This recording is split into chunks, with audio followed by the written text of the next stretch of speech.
Meski Hari Raya Idul Fitri 1446 Hijriah masih 2 pekan lagi, namun sejumlah warga mulai berburu perhiasan emas di salah satu toko emas di Pasar Kota Serang, Banten. Warga mengaku membeli emas perhiasan selain untuk investasi, juga untuk dipakai di hari Lebaran. Jelang Lebaran, fenomena toko emas dibanjiri pembeli selalu terjadi. Salah satunya juga terjadi di toko emas yang berada di Pasar Rau, Kota Serang, Banten. Ya, karena tradisi menjaga gengsi saat Idul Fitri belum berubah di sebagian masyarakat. Dan emas menjadi salah satu perhiasan yang seolah wajib dikenakan saat Lebaran.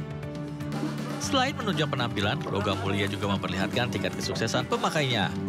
Saat dikonfirmasi, sejumlah pembeli mengaku sengaja membeli emas untuk digunakan saat Lebaran nanti sekaligus sebagai investasi. Beli baru. Beli apa itu? Beli kalung, gelang, tadi ada cincin sama ada anting di sini.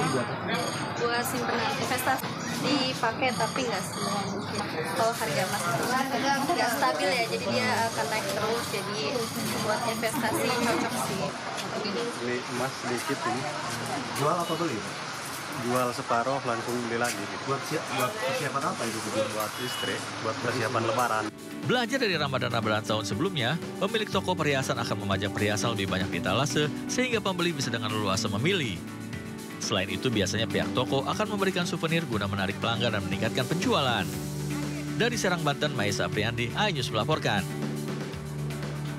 Pemirsa, Lebaran tinggal 2 pekan lagi. Warga pun berburu baju Lebaran. Lalu seperti apa baju Lebaran yang paling banyak diminati? Berikut liputan Hadisti Arifat dari Pasar Tanah Abang, Jakarta. Nah, saya saat ini berada di salah satu blok A ya, tepatnya di lantai LG. Melihat sudah ramai sekali, sudah padat sekali ini pedagang yang menjajakan baju Lebaran. Kemudian juga pembeli yang sudah mulai berburu, melakukan tawar-menawar untuk memenuhi kebutuhan Lebaran mereka. 2 minggu menjelang Lebaran, masyarakat mulai berbelanja memenuhi kebutuhan untuk Idul Fitri nanti. Pasar Tanah Abang menjadi salah satu tujuan utama dengan berbagai jenis pilihan baju muslim. Salah satu yang paling diminati adalah gamis wanita jenis katun bordir bolong dengan kisaran harga Rp200.000.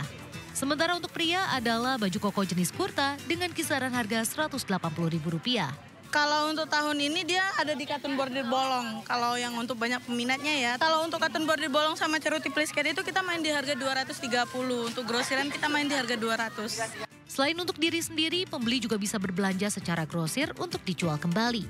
Mereka memilih berbelanja di Pasar Tanah Abang ini lantaran dinilai lengkap dan beragam, serta harga yang ditawarkan pun cukup terjangkau. Model terbaru. Iya.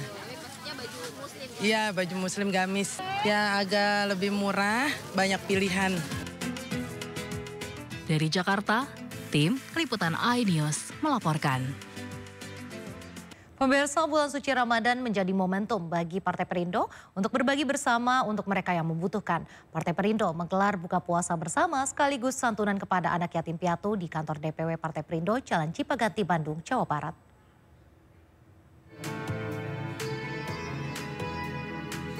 Di bulan suci Ramadan, DPW Partai Perindo Jawa Barat rutin menebar kebaikan kepada sesama. Salah satunya melalui program buka puasa bersama dan santunan kepada anak yatim piatu. Kegiatan yang turut dihadiri PLT Ketua DPW Partai Perindo Jawa Barat, Ferry Kurnia Rizkiansyah ini, sekaligus sebagai ajang konsolidasi dan mempererat silaturahmi antar kader Partai Perindo. Kita juga melakukan konsolidasi dan koordinasi dengan teman-teman DPW dan juga teman-teman DPD yang ada di sekitar Bandung Raya seperti itu. Jadi ini yang memang kita akan upayakan kumpul dengan teman-teman yang ada di Jawa Barat ini dan sekaligus kita buka puasa bersama dan memberikan santunan kepada anak-anak yatim. Berbagai kegiatan positif dari Partai Perindo ini diharapkan dapat bermanfaat bagi rakyat kecil dan Partai Perindo semakin mendapat tempat di hati masyarakat Indonesia. Dari Bandung, Jawa Barat, Billy Maulana Finkran, iNews melaporkan. Usai dinyatakan pilot, PT Sritex akan beroperasi kembali dengan investor baru. 5.000 pekerja ex-PT Sritex disebut sudah mendapatkan kontrak baru untuk kembali bekerja.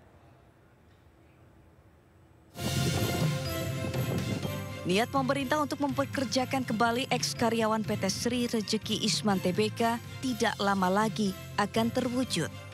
Diinformasikan 5.000 ex-karyawan PT Sritex sudah menaikkan kontrak kerja setelah PT Sritex mendapatkan satu investor baru.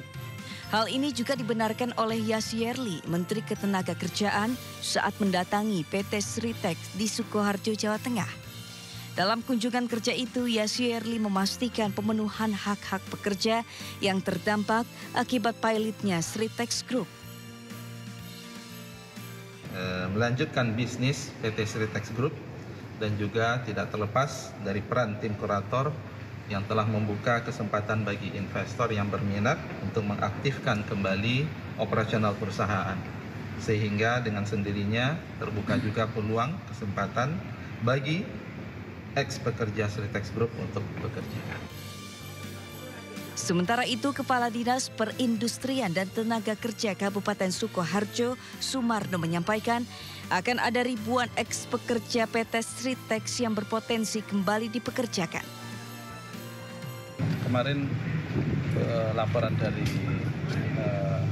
calon investor ini 5.000 untuk tahap pertama, kemudian nanti akan selanjutnya dilakukan perekrutan selanjutnya. Meski sudah diketahui kesepakatan bekerja, namun belum diketahui kapan ex-karyawan PT Sritex akan mulai bekerja kembali. Dari Sukoharjo, Zanuar, iNews melaporkan. Hampers kue kering di Kota Cimahi, Jawa Barat kebanjiran pesanan untuk hadiah lebaran. Kue dibuat spesial dengan tema cemilan sehat berbahan gandum yang dipadu kacang walnut. Dan berikut liputannya.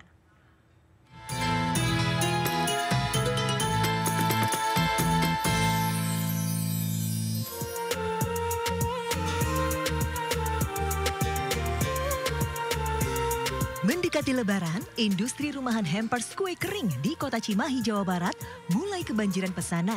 Beragam model hampers yang unik ditambah cita rasa kue yang lezat, sukses memikat hati para pembeli. Inilah hampers-hampers hasil kreasi ibu muda bernama Yuliawati. Beragam model hampers lengkap dengan pernak-pernik hiasannya tampil ciamik sebagai bingkisan di hari Lebaran. Selain cantik, hampers ini terbilang ramah lingkungan karena tidak sekali buang. Bahannya yang awet dan bisa dimanfaatkan sebagai tempat lainnya. Yuli menyuguhkan kue spesial dengan tema cemilan sehat, yakni kue berbahan dasar gandum dipadukan dengan kacang walnut yang kaya akan antioksidan. Pasti buat rekanan di kantor suka nyarinya dari sini dan mereka juga suka request, ih lucu.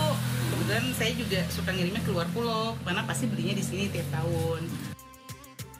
Pada momen Ramadan ini, Yuli dibanjiri pesanan hampers yang meningkat hingga 50% dibanding hari biasa.